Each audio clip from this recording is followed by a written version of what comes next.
It's beer o'clock on Real Ale Craft Beer. Today we've got a beer from Northern Monk Brewing Company, and it's a can of their Stars and Stripes Peanut Butter and Jelly Porter, coming in at 5.9% ABV in a 440 milliliter can. It's part of the £3 range of beers currently available in Tesco as of April 2020. We're all very lucky at the moment to have such decent beer for £3 a can. Let's get it out into a glass and see what we get. I'm looking forward to this. I've heard some decent reports on this on social media. I don't read Untapped. I don't go on Rate Beer. People just generally send me a message. Oh, you need to try this new beer from Northern Monk. Or this new release, should I say, into Tesco's of Northern Monk.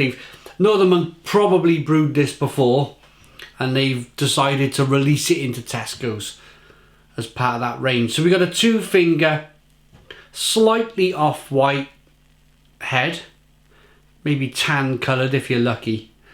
It's a jet black beer in the glass, good levels of carbonation.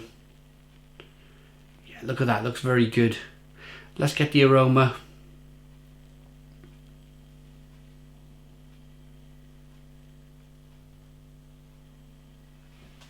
I like it. Straight away, the aroma, I like that.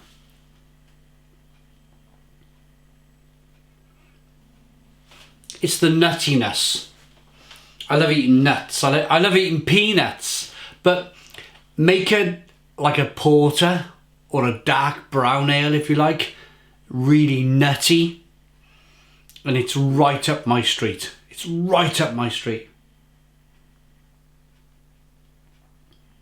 And that's exactly what I'm getting in the aroma. I'm getting that chocolate coffee caramel from the roasted malt. I'm also getting that real kind of creamy, rich nuttiness. Let's dive in. Cheers, everybody.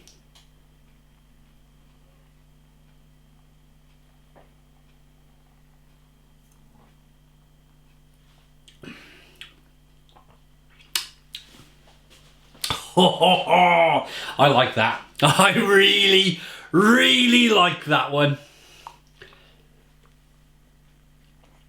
So much so that I instinctively just grabbed hold of my can and filled the glass up. I was thinking, I need more of this instantly.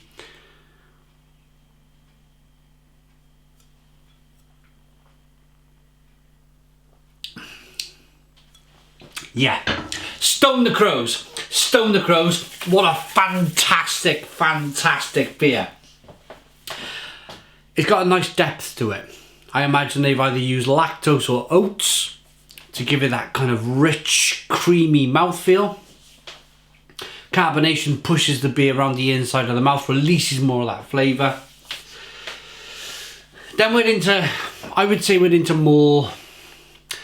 more brown ale territory, to be honest. It's really kind of malty and biscuity, bready. There's a little bit of roasted malt from the chocolate, the coffee, the caramel flavours that come from the roasted malt added to the beer. But I'm almost chewing on it. I'm also almost just lowering my head a little bit and just chewing, tasting the beer while it's in my mouth. The residual flavours that are left over. And it's the nuttiness. It's that peanuts kind of beautiful tasting nuttiness that it's perfect. It's perfect for this style of beer.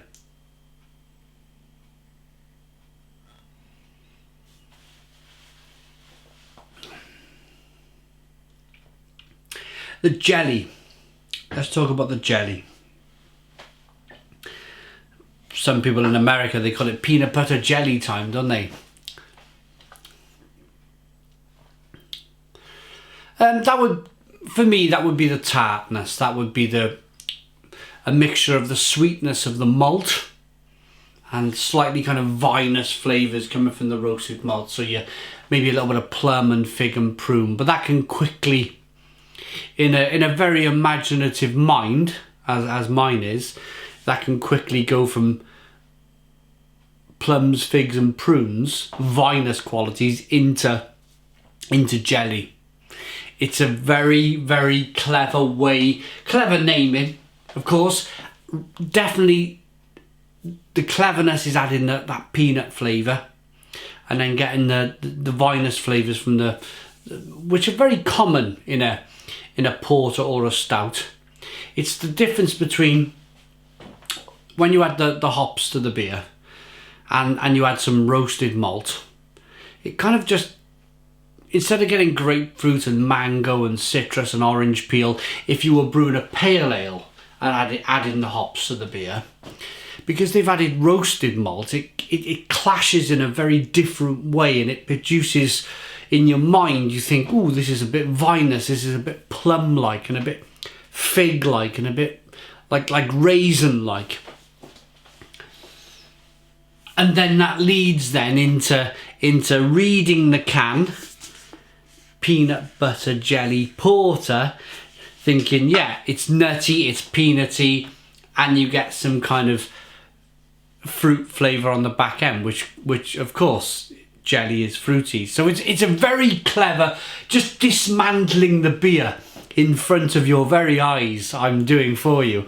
It's a very clever way of brewing, and I applaud Northern Monk for brewing it and producing it in that very way. Cheers to Northern Monk.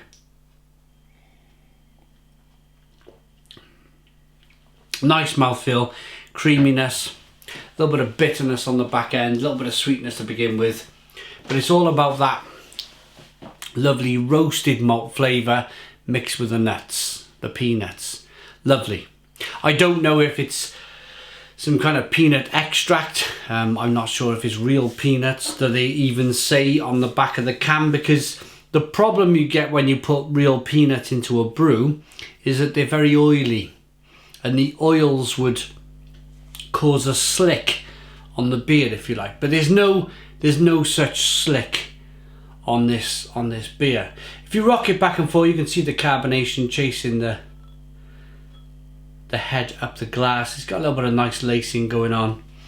Let's see if it's real peanuts or if it's something else. Water, malted barley, oats, lactose milk, raspberry puree, strawberry puree, hops, and peanut essence. So peanut essence. So what it seems like to me is that they've removed the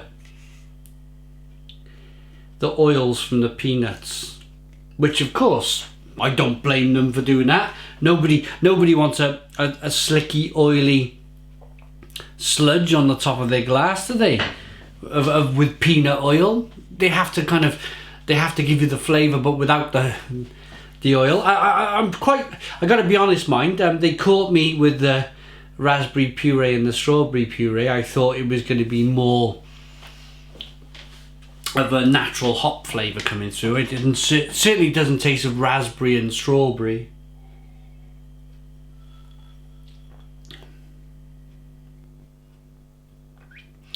But then again, it's enough from the roasted malt to be able to cover that up. When you brew with roasted malt, you only need like 5% of the malt needs to be roasted, because it's a very powerful flavour, roasted malt, and it can cover up a multitude. It's a bit like wallpapering a wall that's not very good. I'm not saying the beer's not very good, I'm just saying that you can kind of like mask things a little bit, and that's masking the strawberry puree and the raspberry puree. I was thinking naturally, I've not read the side of the can before the review, I was thinking more, this is most definitely the hops in the beer. But I like it. Let's talk about the range now, that £3 range of craft beer in Tesco. Would I buy it again? Yes, certainly. Pardon me. I like an awful lot of what Northern Monk do. They're very good brewers. They can produce with they got a series of beers that I always forget the name of. that they can produce some of the best beer in the world. It's like a numbered series that they do. Patrons Project. So they do a Patrons Project series of beers that are absolutely on the nail. They're like best beer in the world quality beer. And then they can produce some I would say like your 330 cans that go into Morrison's and Tesco's and maybe Asda, which are pretty good. Your pale ales, your IPAs, that sort of thing. And then these £3 cans that they seem to be heavily involved with Tesco's and Morrison's in the UK. This is a really good one. This is a really good can of £3 beer that I advise, if you like a porter, if you like a stout, then you should try it. If you're new to beer and you're not too much of a fan of, say, let's use the big company here as an example. If you're not really a Guinness drinker, if you don't like Guinness too much, then you may not like this beer. But if you love a darker beer, then you should try it, because it's very different. Peanuts, the fruits that are going on. It's a very complex beer for £3. I like it enough to give it a 9 out of 10. So 9 out of 10 from Real Ale Craft Beer. Please put your comments in the comments box, subscribe to our daily beer and food reviews, give us a big fat thumbs up. Boom! Cheers!